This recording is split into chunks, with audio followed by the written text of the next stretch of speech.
Selamat pagi, ketemu lagi bersama saya Niko Benjamin untuk mata kuliah Ekonomi Internasional, di mana hari ini kita bahas mengenai pentingnya hubungan internasional dan ekonomi ya.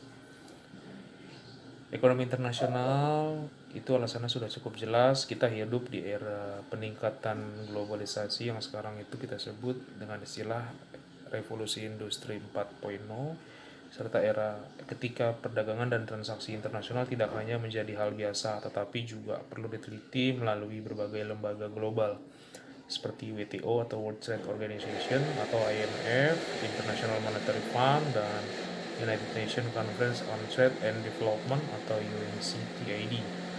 Meskipun banyak kelas ekonomi yang Anda ambil di sekolah atau bahkan di universitas yang mungkin berfokus pada topik dan bidang ekonomi lainnya, seperti ekonomi perilaku atau area yang lebih umum, seperti ekonomi makro atau ekonomi mikro, itu bukan berarti bahwa ekonomi internasional bukan menjadi suatu teori yang penting ya.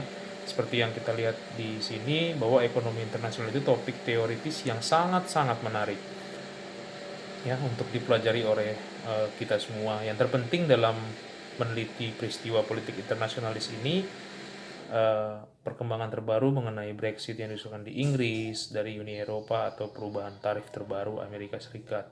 Nah, disiplin ini menyatukan berbagai prinsip dan pendekatan yang ada antara mikro dan makro ya.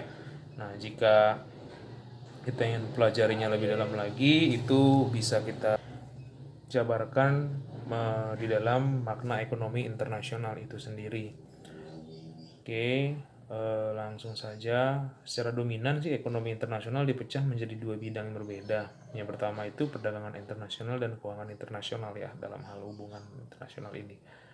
Nah, faktor-faktornya itu ada penawaran permintaan, perilaku pelanggan pasar, lalu perbedaan antara kebijakan perdagangan negara, serta kuota perdagangan atau negosiasi perdagangan yang sudah ada dan konsekuensinya.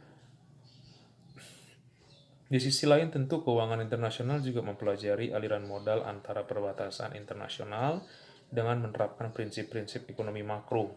Ya, ada tiga hal.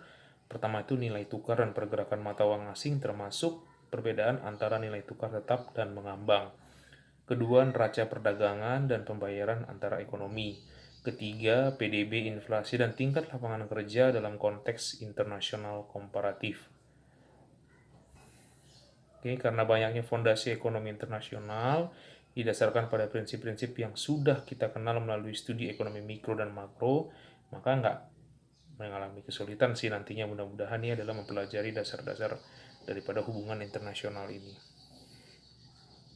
Oke, sampai situ kuliah kita hari ini. Jika ada pertanyaan silahkan tulis di kolom komentar. Terima kasih, jangan lupa di like dan subscribe. Selamat pagi.